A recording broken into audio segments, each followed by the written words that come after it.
Awesome, and welcome to another YouTube episode.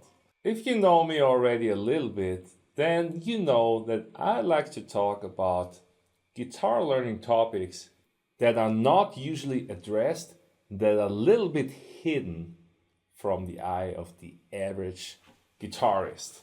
And who wants to be an average guitarist? Definitely not.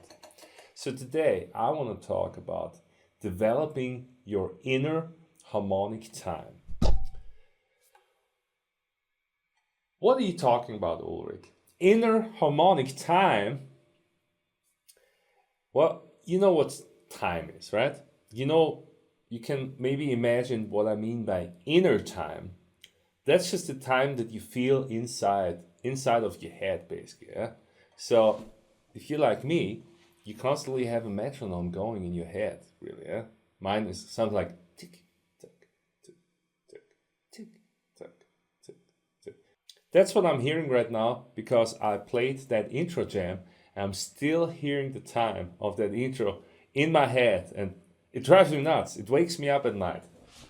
So you want to develop that inner time that will guide you in your playing, that will be like a metronome that you can rely on. If you haven't trained that inner time, which you're going to need for the inner harmonic time, then I suggest that you just start tapping along to everything that you play, no exception. You always want to tap your foot because this is basically the physical extension of your inner time. Whatever you play, let's say I'm going to play this intro figure here.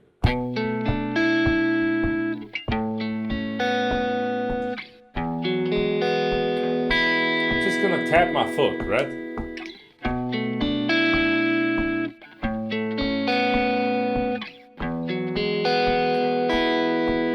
This is like my metronome, basically. Yeah? So developing your inner time, that's the first criteria. Developing the inner harmonic time, what I mean by that is that so often when we're soloing, we are just relying on our band members or relying on backing tracks, and we're just reacting to what we're hearing, basically. Yeah? And some players will argue like, yeah, Ulrich, I'm just playing by feel. Yeah? Is it really playing by feel, or is it really a sort of laziness where you just put something out that your fingers kind of guide you to do a certain thing, and then you put it out and then you listen to the whole thing. It's like, well, that's kind of funky sounding. Let's play that note, and you're just fishing for notes until it sounds halfway decent. Does that strike a little bit of a sore spot? Yeah, you don't want to be that guy. What we really want to do as improvisers is play out of our inner mind. We want to already be able to hear stuff in our mind before we play it, and hopefully it's going to resemble real closely to what we were imagining. And one very important aspect of this is to be able to hear harmony inside of your mind and have a chord progression running in your mind while you play. This might be pretty easy when you're playing something, yeah? If I'm playing something consistently, if I'm playing something like this, I'm just going to put that drum groove on again, yeah? If I play...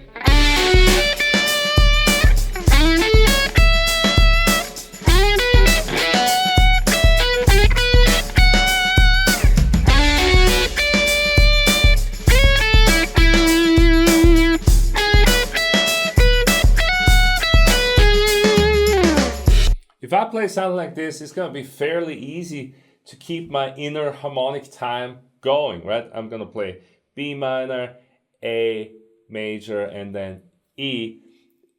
I'm not going to get lost like that because I'm constantly doing something. But what about when you're not playing something and you just have to listen on the inside and it's independent from what you're doing? Have you thought about that? Let's try that.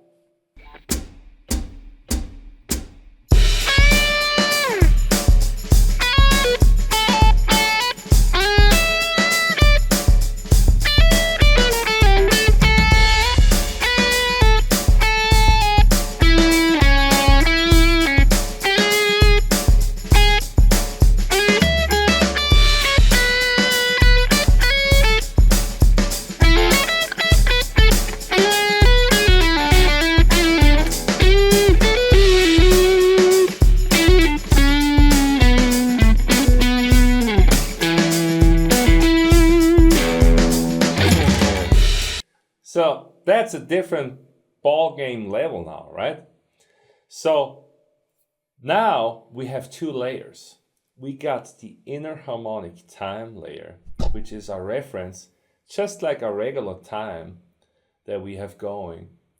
And we just kind of listen to the chord changes inside of our head, and then we play stuff that relates to that.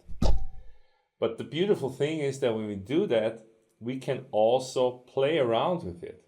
We can anticipate a chord that's about to come. It's not here yet, but we're already playing that sound. Or we can just let that chord come and then play it much later, like play the old chord longer and then switch to the chord later, but without losing our inner harmonic time. That's really the trick. And that's the key to being a fluid and creative improviser, is to have your harmonic reference inside of your head, but then when you play lines, you play the lines over the bar lines. And the lines just don't just switch on the one of each chord. You know, we just play like something like, let's say, you know,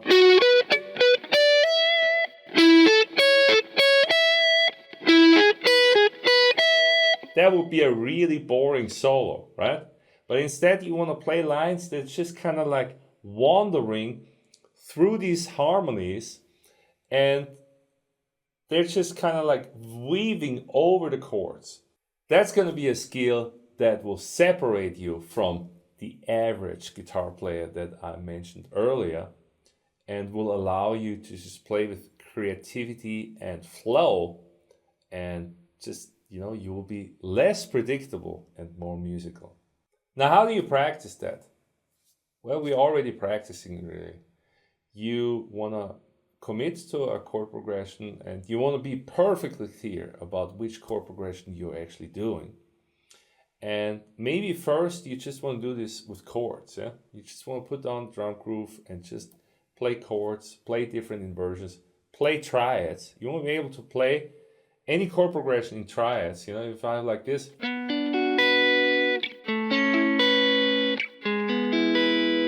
can play it like this, or I could just play, let's see, you know.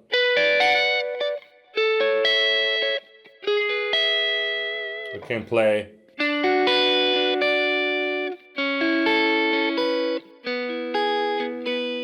So what I like to do is I like to take the triads, but then make a part out of them. You don't want to just play the naked triads, but dress them up, make something musical out of them. Now, if you don't know your triads, that's not acceptable as well. That's just such an important foundation and so much superior to, let's say, like a caged system orientation. And I just want to urge you right now to study your triads in all 12 keys, major and minor, all on the fretboard, and play them horizontally as well. But back to our subject. Let's say we did the triads. We can play a chord progression like this. We can play them with a drum groove. And then you want to kind of start play lines off those triads that flow over the changes. One of the best things that you can do is just record yourself. Yeah? Because when you record yourself, you'll be able to analyze. Did I stay on the chord progression? I moved a little too early on that chord. I kind of got lost here. Yeah? It's just, there's no replacement for recording yourself and learning how to self-analyze. And then ultimately, what you want to be able to do is do this without a click, without a metronome, in just free time. And again, record yourself. I'm going to try this now with these chords here. And let's see what comes out. I'm just going to be a little bit creative as well.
Awesome.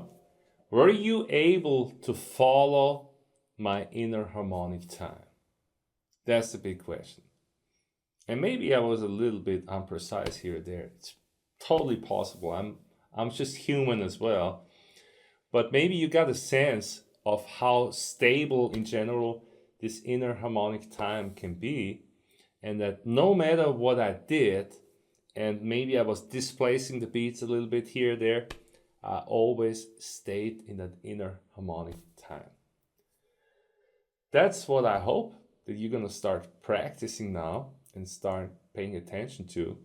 It's just another one of these topics that are not commonly addressed when learning lead guitar, and they're going to be super useful once you start being aware of them. If you feel like you've watched enough YouTube videos and you're serious about your guitar progress, then I want to give you a special opportunity.